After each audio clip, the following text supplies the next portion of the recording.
Natanong mo na ba sa sarili mo kung gaano kaganda ang tanawin sa taas ng mga bundok? Kung ano pakiramdam bumiyahe habang ang paligid mo puro kabundukan at ilog? Yung habang nasa daan ka pa lang, yung tipong parang gusto mo nang huminto at titigan ang paligid.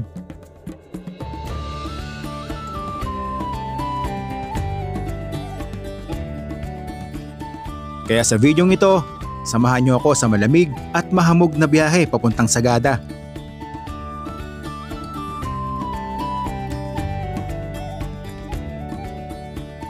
Makikita natin ang ganda ng mga bundok habang nagmumotor mula pa lang sa Bontoc, Mountain Province.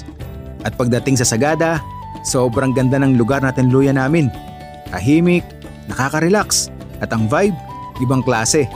Nasa gitna ng kagubatan na puno ng mga pine trees. Mula roon, nagbiyahe na tayo papunta sa ating destinasyon. Umagang kay ganda para magmotor. Luntian ang paligid, malamig ang simoy ng hangin, at ang hamog nakabalot sa mga puno.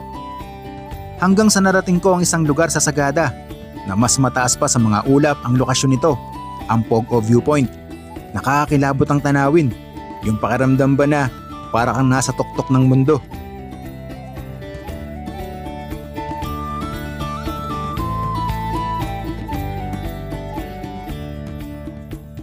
Gaano kasarap kumain at humigop ng mainit na kape kapag ganito kaganda yung tanawin sa harapan mo. At syempre, hindi kompleto ang trip kung walang kape at magandang tanawin. Kaya dumaan din tayo sa nakabaligtad na bahay, ang Cafe by the Clouds o isang wow, kung saan habang kumakain ka, tanaw mo ang malawak na bundok at luntiang kagubatan. Ano, handa ka na bang sumama sa ride na to? Tara, explore natin ang Sagada.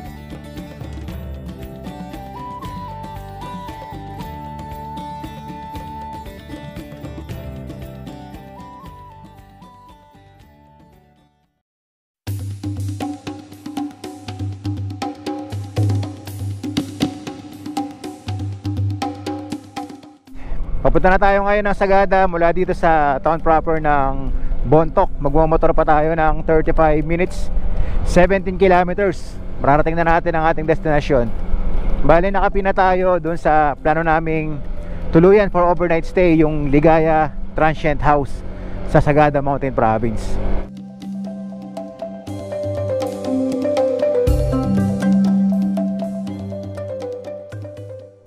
Tingnan nyo yung ilog guys, oh. Dadaanan nyo ito papunta ng Sagada. Tapos meron pa ako nakikita na hanging bridge doon, no? Wow. Pangkaraniwan nyo nang makikita yung mga ganitong klaseng tanawin kapag nasa mountain province na kayo. Dahil nga itong probinsya ng mountain province ay kilalang kilala sa pagkakaroon ng matatayog ng mga kabundukan, tapos yung mga ilog na magaganda yung kulay ng tubig. Kaya mas mag-e-enjoy kayo sa inyong paglalakbay kapag nandito na kayo sa mountain province.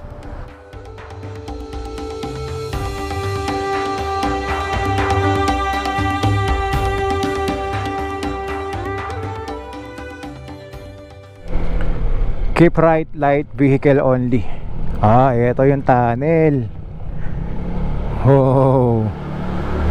Yan, dadaanan nyo din yan pag kayo ay pupunta ng Sagada. Tapos diretso na kayo dito. Pero kung mataas yung sasakyan ninyo, hindi kayo pwedeng pumasok sa tunnel. Dito kayo dadaan. So dahil nga tayo ay motor, doon tayo pumasok sa tunnel. Pag kotse, pwede rin doon. Balitian Bridge. Ito pala yung Balitian Bridge dito sa Bontoc.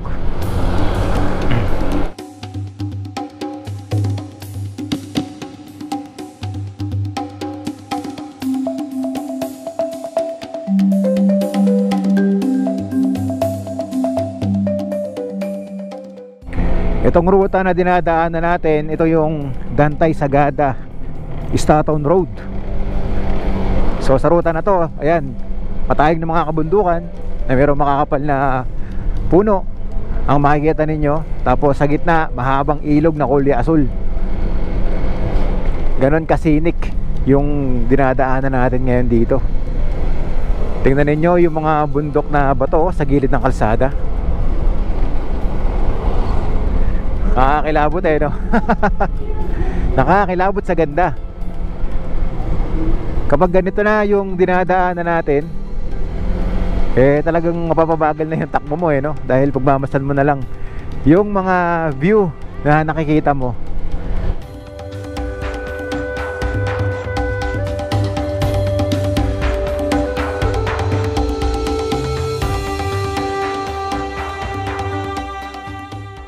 Isa sa dahilan kung bakit marami talaga ang pumupunta ng Sagada, dahil yung ruta pa lang papunta doon, eh talagang busog na yung mata mo sa ganda ng tanawin na makikita nyo rito. Ngayon meron na namang konting pag-ambon sa biyahe natin. Kung matatapatan nyo to na maliwalas ang panahon, grabe, mas ma-appreciate ninyo yung ganda ng lugar na minumotor natin ngayon. And dito merong tulay tayong dadaanan. Ano pangalan? Amlosong. Tabi muna tayo dito sa kaliwa. Silipin natin. Yun, no? Hay. Gaano kaganda yung mga kombinasyon ng tanawin na makikita nyo rito. Malapad na ilog na may kababawan, tapos yan, no, bundok.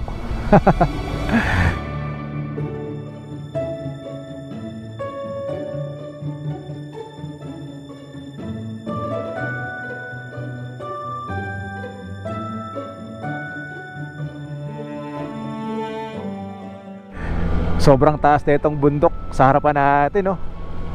Tapos ang kapal ng mga puno at damo hanggang doon sa tuktok na nakikita natin, no? Tapos yung mga rock formation. Kaya minsan matatanong ng iba, bakit ka nagmumotor? Nagmumotor ako dahil sobrang ganda ng Pilipinas at gusto kong ibahagi yan sa inyo sa pamamagitan ng motorsiklo. Walang malayo sa atin, walang ramdam ng pagod, konting pahinga lang yan, tulog lang yan, kinabukasan okay na tayo, malakas na naman tayo. Dahil alam ko na sa bawat destinasyon na pinupuntahan natin, especially kapag nandito tayo sa rehiyon ng Cordillera, eh talagang kapag narating mo na yung mga ganitong klaseng ruta na bulubundukin at talagang makapigil nga yung mga tanawin na makikita mo, masasabi mo na sulit yung biyahe na gagawin mo kahit gaano pa yan kalayo.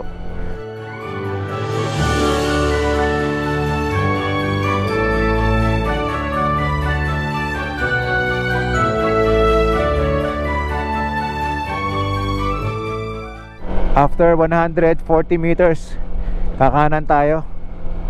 Ito na yung paahon, paakyat ng tuktok ng Sagada.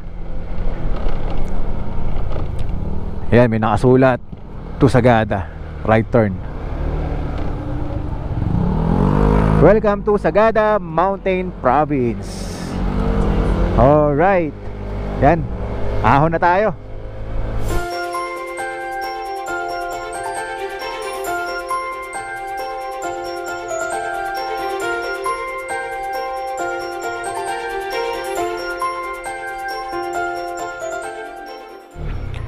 Umali kayo, Gawistay, Dinmateng kayo.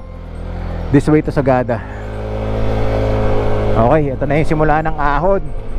O pag-akyat na gagawin natin papunta sa taas ng Sagada.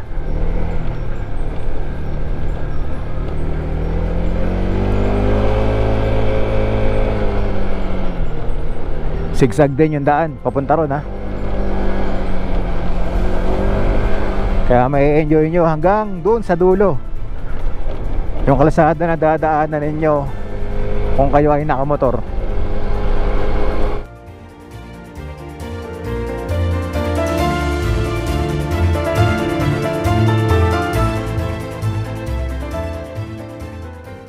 Time check, 5:30 PM. Ilang oras na rin tayo nagmo-motor. Pataas tayo ng pataas, syempre mas palamig na ang palamig. O, tingnan ninyo yung mga baka dito sa gilid ng kalsada. Yan o, pag-alagala lang sila dito, kumakain ng damo. Kaya mag-ingat tayo lalo sa mga part ng kurbada. Dito sa probinsya ng Mountain Province, maraming ganyan, nagkalat ng mga baka. lalo doon sa ruta na Bonto Kalinga Road. Sobrang daming baka doon.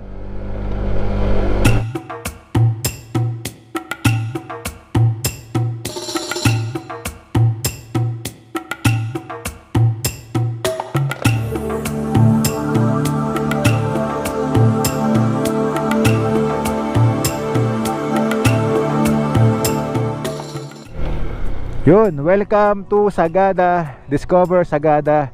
Discover yourself. Okay, nandito na tayo sa Sagada Mountain Province. Sa wakas, pagkatapos ng ilang oras na pagmumotor mula sa Banawe, Ifugao, tayo ay hindi tinantanan ng ulan. Yan, narating na natin ang ating destinasyon. So ngayon, hahanapin na lang natin dito yung ating transient house na tutuluyan, yung Ligayas Transient House. Bali 5 kilometers na lang, andun na tayo. Meron tayong dadaanan dito na off-road o rough road, pero hindi naman ganun kahaba. Katapos nito, magandang kalsada ulit yung dadaanan natin dito. Maayos na kalsada na ulit yung dinadaanan natin. Bukas makikita natin yung mga bato na yan sa gilid ng kalsada.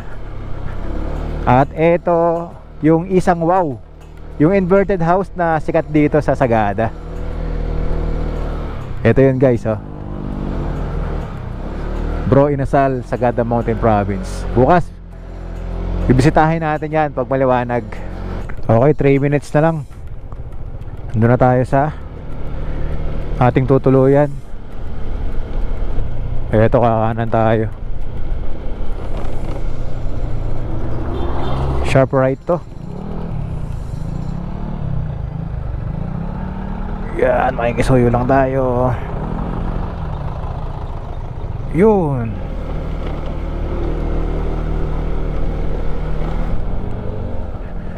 Sobrang lamig ng panahon dito.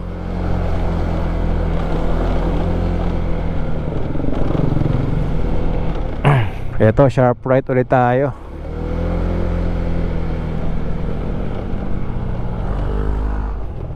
Yeah.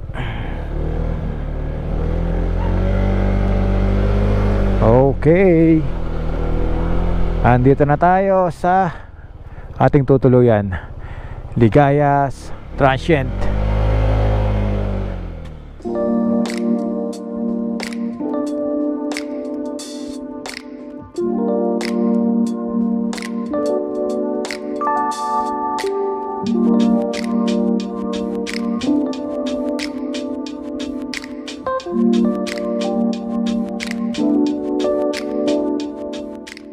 Ito po yung room na natuluyan natin dito.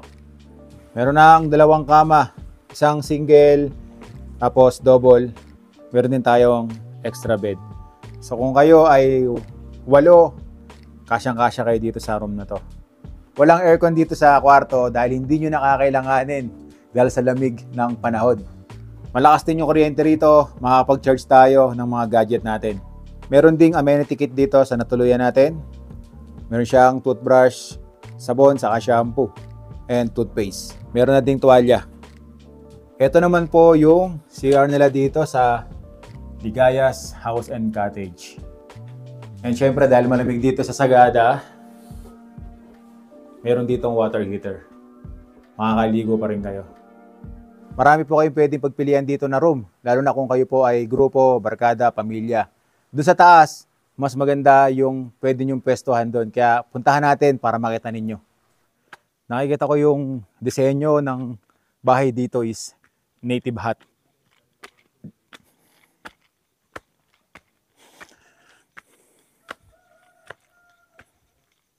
Yun, oh.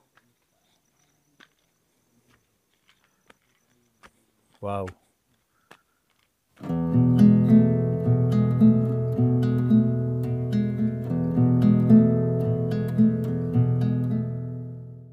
Tingnan ninyo yung mga bahay dito sa taas. Yung disenyo, yung nakikita natin ng mga bahay sa ibang bansa.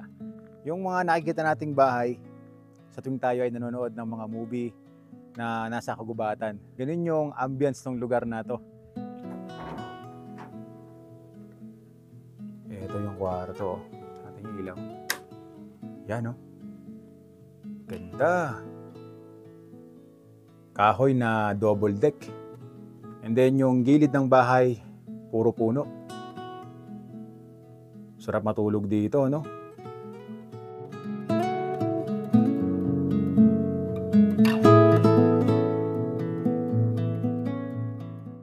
Ito naman yung mga native hut na pwede ninyong tuluyan dito.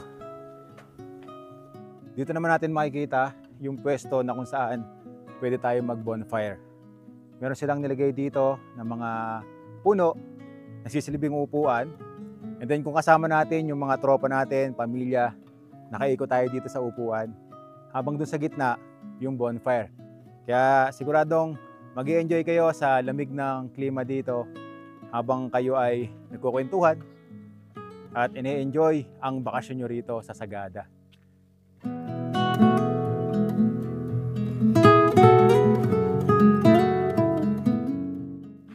Pagising nyo naman sa umaga, ito yung bubungad sa inyo na tanawin dito. Kagubatan na punong-puno ng matatayog na pine tree.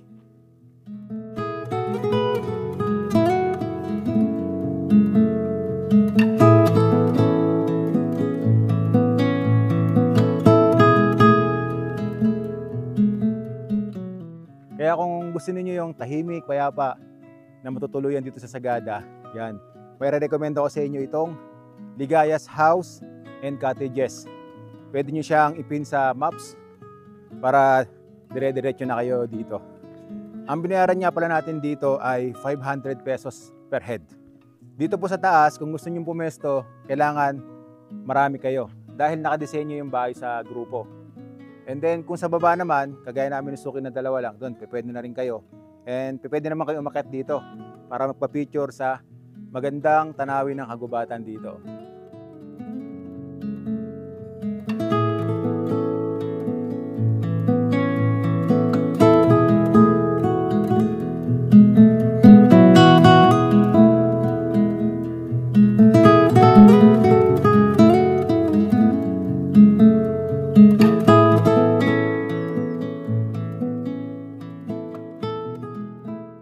Isang malamig at mahamog na umaga dito sa Sagada Mountain Province.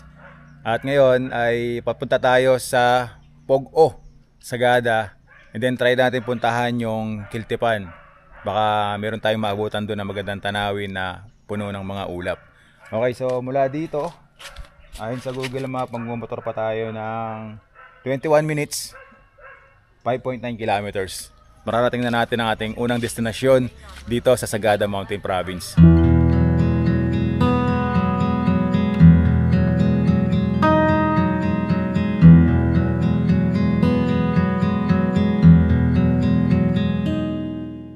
Tingnan ninyo yung vibes dito sa Sagada Mountain Province habang tayo ay nagmomotor. Kasabay ng ambon, malamig na panahon, makapal na pine tree sa bawat gilid yung makikita natin, no? Nakaka-relax yung lugar.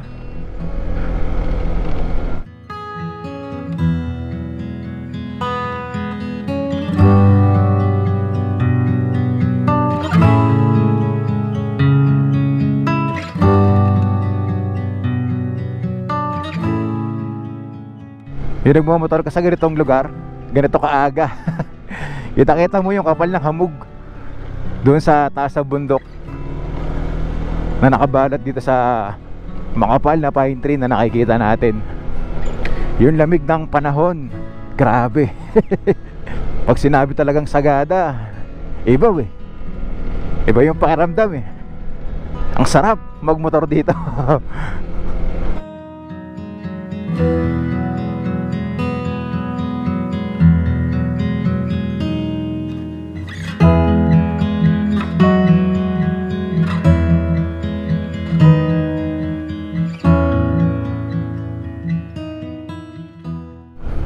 Yun, Pog-o viewpoint. Dito tayo.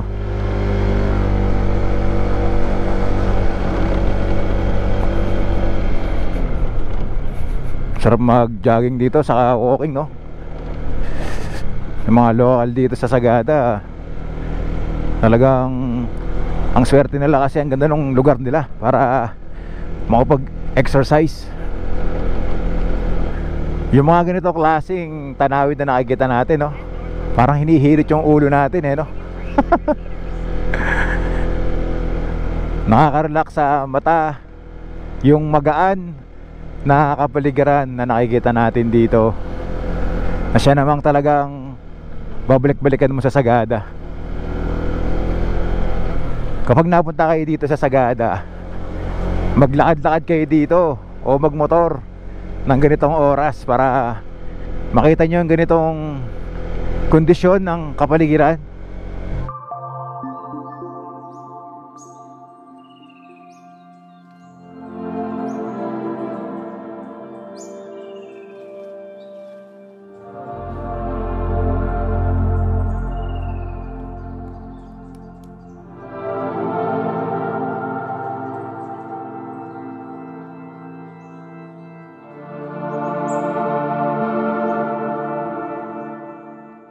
Ito, medyo maliit na yung kalsada dinadaanan natin, pero kasya ang 4 wheels dito. Kung meron lang kayo makakasalubong, bigayan. Yan yata yung sign. Ito yata yung rough road na sinasabi. O, ito nga yung tarpaulin na nakita natin kanina doon. Pasok tayo dito sa rough road. Yeah. Eto, gubat na yung dinadaanan natin.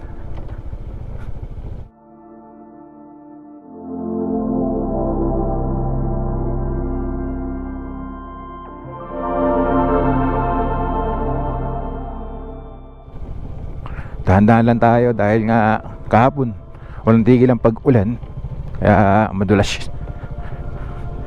yung dinadaanan natin ngayon. Yung kapal ng pine tree na makikita nyo rito, parang mga damo lang, no?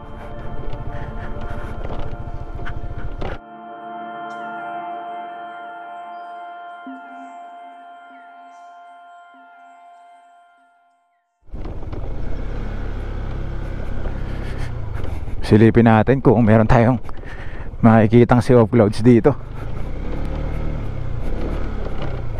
Wow guys, ito na tayo. Solid. Tiyempohan natin, may sea of clouds nga dito. Alright. Yun, oh, ito yung tanawin. Grabe, ganda.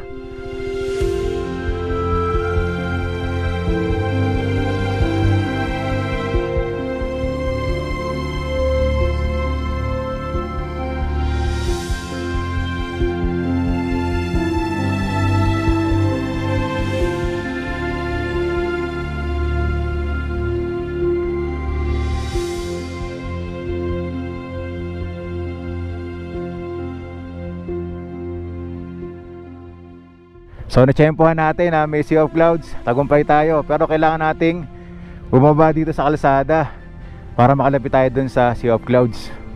Okay, puntahan na natin.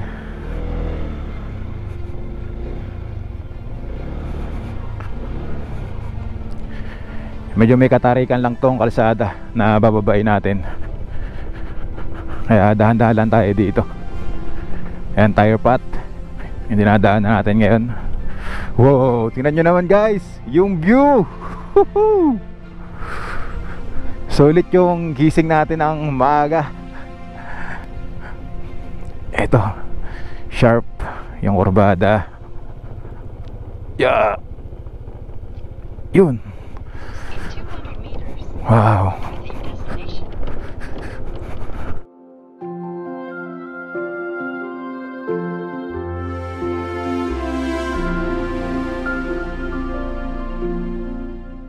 Buti na lang nagpakita sa atin yung sea of clouds kahit na medyo may ambon-ambon pa. Mga turista rito. Good morning.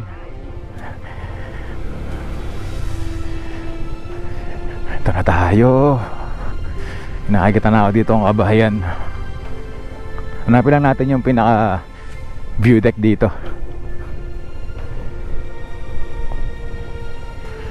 Sa sobrang lamig ng panahon dito, yan, makikita natin meron silang bonfire. Ayun, naka-bonfire sila dito. Good morning, sir. Good morning, ma'am.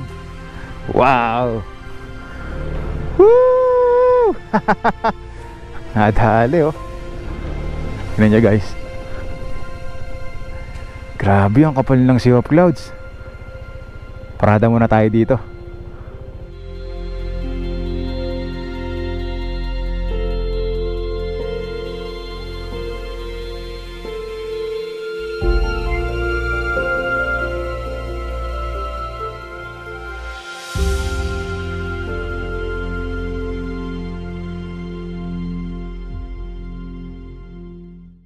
Narating na po natin itong Pog-o viewpoint dito po sa Barangay Quiltipan, Sagada Mountain Province. Pero pag nandito na tayo, kailangan natin magbayad ng entrance fee na 50 pesos per head. Ngayon, inabutan tayong bigla ng ulan, kaya hindi tayo makalapit doon sa Sea of Clouds.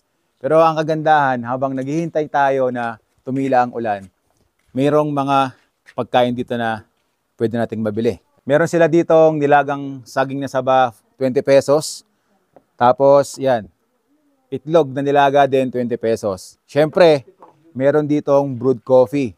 Sagada Coffee yung maiinom nyo dito. At alam naman natin na isa sa talagang masarap na kape ay ang Sagada. Dito, matitikman nyo yan sa Pog-o Viewpoint.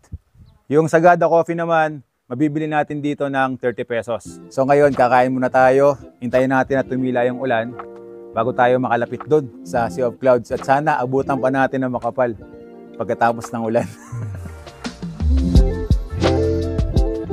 Nilagang saging na saba, saka good coffee ng Sagada sa magandang tanawin na nakaharap sa atin. Solid.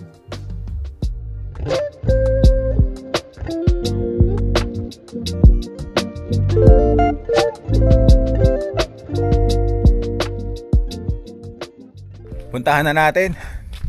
Medyo may ambon pa. Yan, oh, tingnan nyo naman yung tanawin na ating sasaksihan ngayon dito. Dito mayroong view deck. Yan, pwede tayo magpa-picture dito. Wow. Yung unti-unting pagbalot ng makapal na ulap sa mga kabundukan na nagmimistulang dagat ng mga ulap.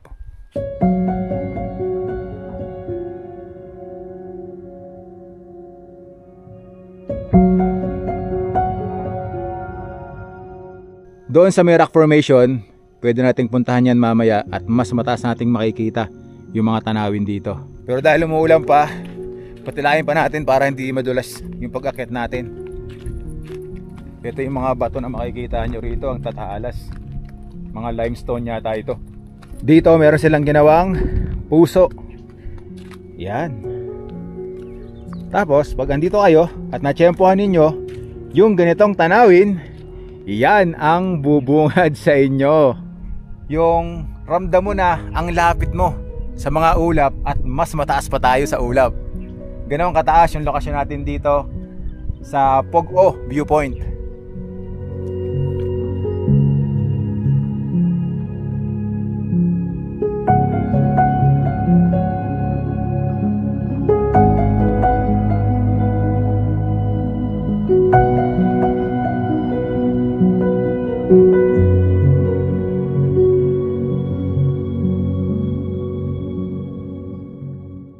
Dito sa ibaba, ang makikita ninyong tanawin, matayog na kabundukan na merong makapal na pine tree, tapos rice terraces. Ang ganda ng rice terraces nila dito.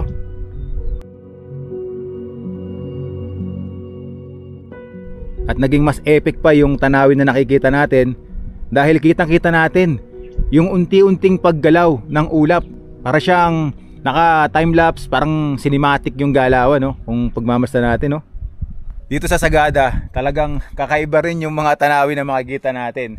Yung hindi mo na kailangang umakyat ng bundok, mag-trek para makakita ng Sea of Clouds. Dito kahit motor lang o sasakyan, lakad ka lang ng konti, ito na yung bubungad sa'yo na malaparaisong tanawin, no?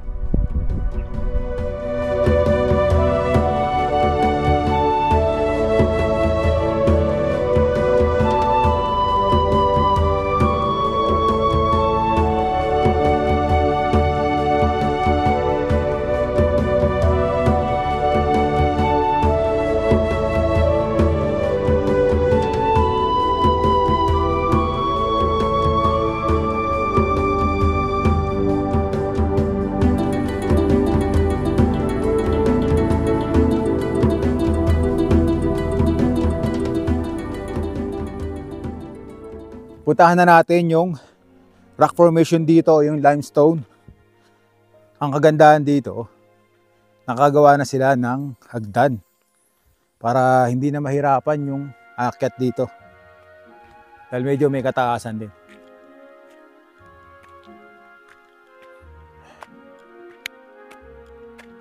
Konti na lang. Mararating na natin yung tuktok.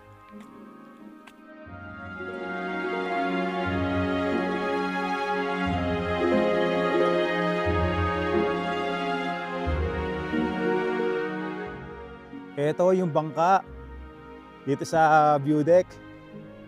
Yan, pwede kayong pumesto rito, magpa-picture sa Sea of Clouds.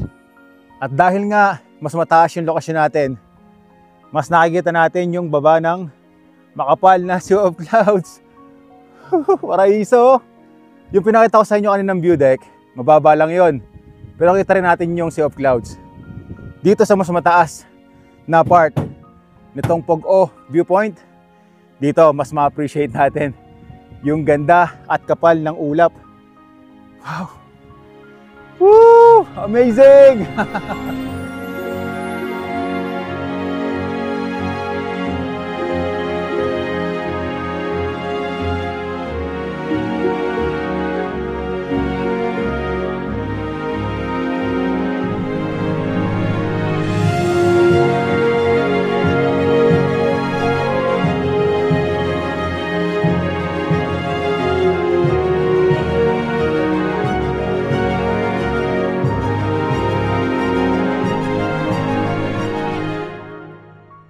Meron pong pwesto rito na mas mataas. Puntahan natin.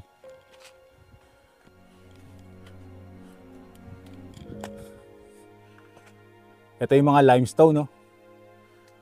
Tatalas ng mga bato, kaya mag-iingat tayo. Oh, yeah.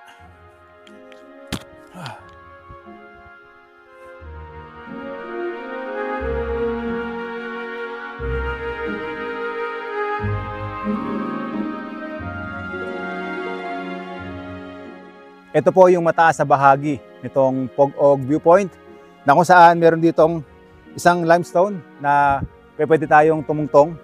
At dito talagang tanaw na tanaw natin yung buong lawak ng Sea of Clouds, mga kabundukan, yung pakiramdam ba na para kang nakatungtong sa tuktok ng mundo.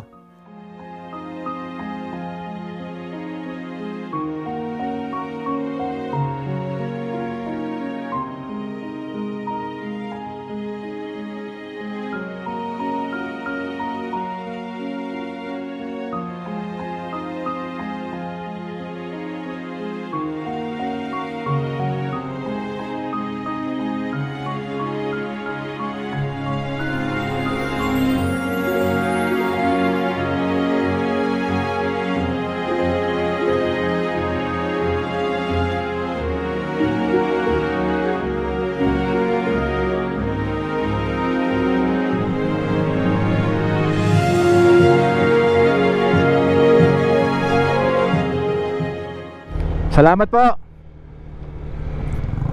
Okay guys, akit na tayo ulit. Babalik tayo doon sa ating tinuluyan sa Ligaya Homestay.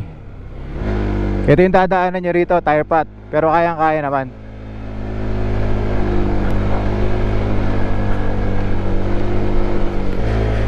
Tingnan nyo yung mga foreigner, oh, pupunta rito sa ano, sikat na sikat kasi ito eh.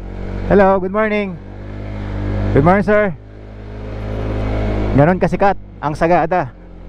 Hindi lang mga Pinoy ang bumibisita rito, kundi pa na rin ibang lahi.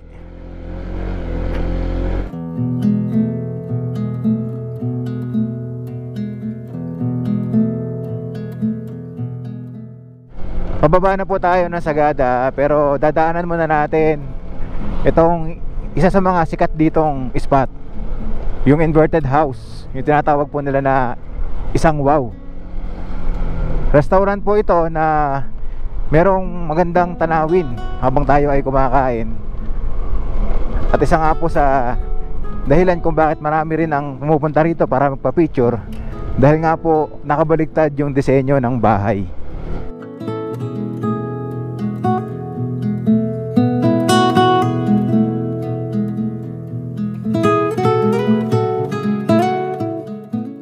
Marami pa tayong gustong puntahan dito sa Sagada. Kaso, yun nga, hindi ganun kaganda yung panahon. Umuulan, umaambon. Gusto sana namin puntahan yung Bumugod Falls. Kaso, anong oras na? 2:34 na ng hapon. Ngayon pa lang medyo umaliwalas yung panahon. Kung pupuntahan pa namin, gagabihin na kami. Dapat pag pupunta tayo ng waterfalls, mga 9 or 10 AM.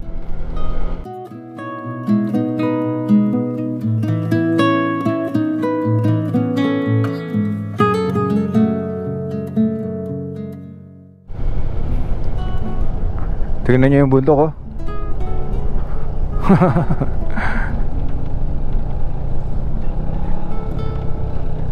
Yan yung tanawin na makikita natin kapag andun tayo sa Isang Wow. Ayan, ito na tayo.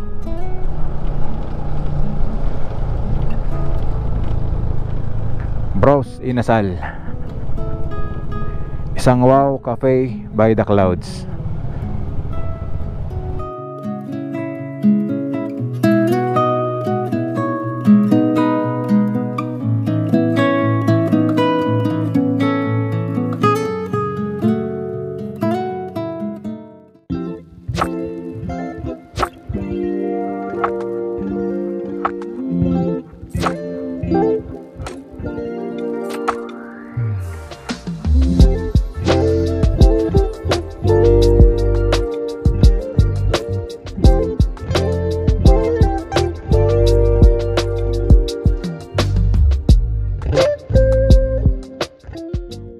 Ito yung in-order nating pagkain dito. Inihaw na manok. Yan, petso. Tapos ang kagandahan dito, red rice. At syempre, hindi mawawala ang kape. Paborito natin yan.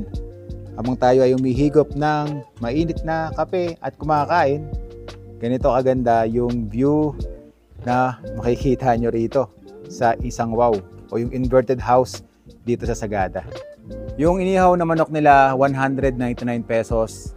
And yung brewed coffee naman, 70 pesos. Okay, tara. Kain na tayo.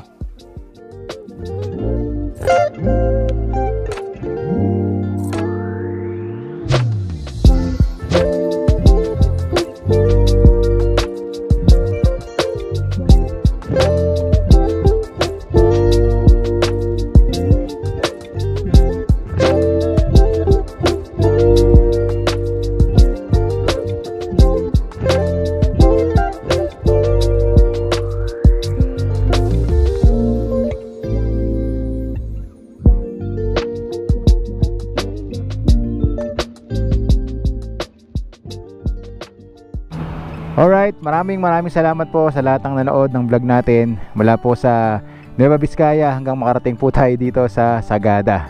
Sana po nagustuhan nyo yung mga episode na nagawa natin at sana rin mapuntahan nyo po ito. Mula dito sa Sagada, pag uwi po ng Bulacan, magbabiyahe pa tayo ng 9 hours and 10 minutes. Bali 351 kilometers pa yung momotorin natin. Hindi pa kasama yung pahinga natin sa ating gagawing paglalakbay pauwi sa aming bahay. Okay? Maraming salamat. Kita-kits po tayo sa ating susunod na motorcycle adventure. Laging tatandaan, keep safe, ride safe. God bless. Ang ganda ng Pilipinas. Magmotor lang tayo. It really makes me wonder. Yeah, it makes me wonder.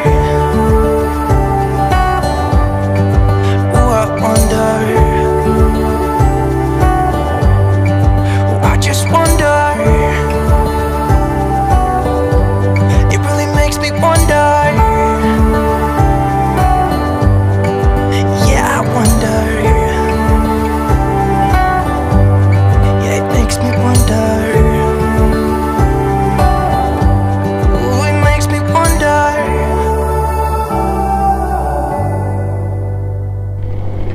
Time check, 6:26 PM. Kasalukuyan, dumadaan tayo sa Halsema Highway. Yan, tingnan ninyo, zero visibility yung kalsada na dinadaanan natin dito sa may parte ng Bugyas. Kaya kahit na 9 na oras yung magiging biyahe natin mula sa Sagada, mukhang malabo dahil hindi natin magagawang magmabilis dito sa ganitong kondisyon ng kalsada. Dito sa may parte ng Bugyas, ang dilim dito, wala silang street light. Kaya kung magagawi kayo dito, matadaan kayo ng ganitong oras, kailangan handa kayo, meron kayong malakas na ilaw. Dahil hindi biro yung kapal ng fog na dadaanan nyo dito kapag natapatan ninyo.